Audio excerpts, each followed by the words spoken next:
अस्सलामुअलैकुम नाजरीन, JN news HD के साथ मैं हूं नाइला भट्टी। नजर डालते हैं आज की अहम खबरों पर। जनरल आसिम मुनीर ने पाक फौज की कमान संभाली। जनरल सैयद आसिम मुनीर पाक फौज के नए सिपह सालार बन गए। आर्मी हॉकी स्टेडियम में मुनक्किदा पुरवकार तकरीब में जनरल कमर जावेद बाजवा ने जनरल आसिम मुनीर को कमांड की छड़ी सौंपी। एआरवाई न्यूज के मुताबिक पाक फौज में कमांड की तब्दीली के पुरवकार तकरीब आर्मी हॉकी स्टेडियम में हुई।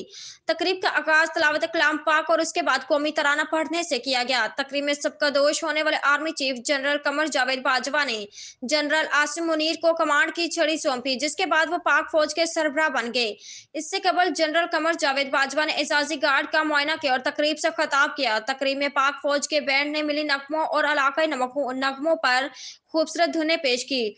आर्मी कॉलेजेस के ड्रम्स ने भी फन का मुजाहरा पेश किया। तकरीब के आगाज में सबकदोश army chief general Qamar Javed Bajwa और जनरल आसिम मुनीर ने यादगार शोहदा पर हाजिरी दी, फूल चढ़ाए और फातह ख्वानी की। जीएचक्यू में मुनक्किदा कमांड की तब्दीली की तकरीब में साबिक अस्करी क़यादत समेत वफाकी वज़रा, गैर मुल्की सफारत, आला सिविल हकाम और मीडिया की अहम शख्सियात ने शिरकत की।